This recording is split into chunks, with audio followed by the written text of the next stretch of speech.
Welcome to our third interesting meeting. And this is our first one where we're going to have an actress in role. That is, we're talking today with Agatha Christie. A little spoiler first, so that this is Lenka Fischerova. It's not Hello. the real Agatha Christie, I'm Here is afraid. the real So, Agatha Christie. yeah, exactly. So it's kind of like it's like a game. It's also like a teaching tool where you can be a teacher in role pretending to be a celebrity answering questions. And my first question for you is, could you please tell us a little bit about your childhood and especially your education? So what was your education like when you were a young girl and a young woman? The funny thing is that I actually didn't receive a proper full education until I was about 16 years old. So when I was 16, I went to a very good school in Paris, but until then I was at home. And it was because my mother had very strong ideas about upbringing and educating her children. And she decided that the best thing for children is to just have lots of fresh air, lots of free time, and that they shouldn't be actually stressed by schooling. And one thing in particular she believed was that children shouldn't, no children, not even boys nor girls, should not learn how to read before they are 8 years old. That's what she believed, and she insisted on that. But actually, I must Well, say, tell us the story. There's a funny story about this. So what's that's that right. story? I actually I was so keen and so interested in learning. I was this sort of child, so I actually learned to read just by myself very naturally before I was 5 years old. So I remember my nanny, my nursie, telling my mother about it and being very stressed, very worried to tell her, and said, "Madam, I'm very sorry, but I'm afraid Miss Agatha already knows how to read." And my poor mum was terribly distressed and upset. But So when did you start writing? What was the first time you were really writing? and it was also back then in my childhood. My mother again suggested it to me. It was one time when I was very ill for a longer time. I had to be in bed a lot, and I was very bored. And my mother suggested, "Why don't you try to write a story?" And I was astonished, and I didn't think I could do it. But my mother told me, "You cannot say you cannot do it if you haven't tried. Here you go, I'll bring you an old typewriter after your sister Madge." My older sister also used to write. So, and you just go on and try it. So I did. And then your sister, well, that's the other part of the little story here, that your sister said, Yes, my sister also, she was my big sister, she was kind of teasing me. And she told me, "Agatha, I bet that you wouldn't be able to write a detective story." So she was and, wrong and then. she was wrong, wasn't she? And she was very That's wrong. right. Okay, now, of course, Agatha Christie detective novels, a lot of people being killed, and you've had some praise actually for your understanding of poisons and how they work and medicine. So how did you get to know so much about poison? Well, it was because, you see, during the First World War, of course, England was in war with Germany, and there were lots of wounded soldiers coming back home and needing to be looked after. And so I did, like a lot of girls in those days, we did a basic nurse training, and I was helping as a nurse in a sort of provisory hospital. And had to also help there with medicine. I was working in the place where you mix the medicine, where you Dispensary, was it? that's right, that's what, yeah, dispensary. So we were mixing the medicine, preparing it, giving it out. So there I learned a lot about all the how these things are, what they are made of. And I also had lots of time there actually in that section to think of stories, detective stories, make my notes. So our next question is, what do you like about Devon, Agatha? As I know you lived in Devon part of your life. Absolutely, I love Devon very much.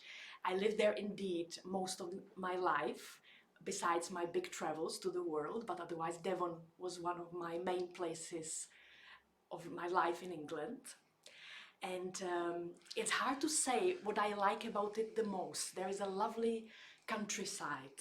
I recommend everyone from other countries to visit Devon because it's a beautiful place. And you But were I brought up think- in which town?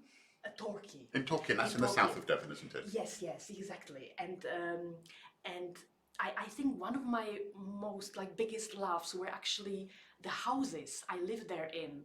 The first one was Ashfield, that's in Torquay. That was the house of my childhood. I loved it.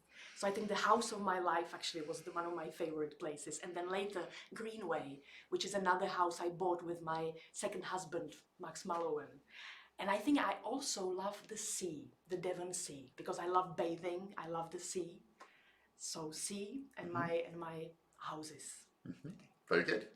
Was it difficult to be a woman writer? Ah. Ah, Well, it's an interesting story about when you published your first book, wasn't there? What did you want to do? that's right. When I published my first book, I actually wanted to publish it or intended to publish it under the name Martin West, because indeed I believed that if the readers will believe I am a male author, they will respect me and my work much more. But my publisher persuaded me not to do that. He told me that the name Agatha Christie sounds very interesting, and so we stayed with that. But exactly, I was wondering how my work will be received. Being a woman, I was worried about that. In terms of the writing, it actually was very good to be a woman of the middle class, which I was. That I actually had lots of time for writing, being brought up the way I was, and then later also being married and having nannies for my child. I actually had time, lots of time to write. So as a lady, from this point of view, from the practical point of view, it actually was good and possible. Lovely. Have one more? What inspired you to create Murder on the Orient Express? That was actually my own travel on the Orient Express, because in my late 30s, early 40s, I started to travel to Middle East and started to be with my second husband then, Max Mallowan, started to, And his job was? and he was an archaeologist. Right. I So you're often in the Middle East. In the Middle East for the archaeological work, to be there. But this was the very beginning when I was going there on my own. I had a big change in my life. Was death of my mother and divorce from my first husband who left. So I needed a big change, and I decided I needed to travel and I need to get out of the bad state I was. And the Orient Express basically took me on that travel, if I may say, because I went to Istanbul and then on Orient Express, just like Hercule Poirot, I went to the Middle East. So it was a very important moment in your life as well, then, this big long Some journey, shift and kind of change. cleaning thing. Yes, Okay. yes. I've got a couple, we'll have maybe one more question at the end, but I've got a couple of things which I found very interesting when we were talking about it. Is you told me that when people asked you what your job was, or when you had to fill in your occupation, even halfway through your career, you'd already written like 30 novels or something, but you would never say that you were a writer.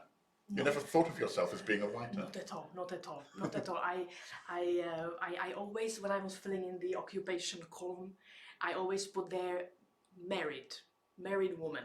That was my state, that was my occupation, if you like. And putting there writer, it just didn't feel right, didn't seem right to me.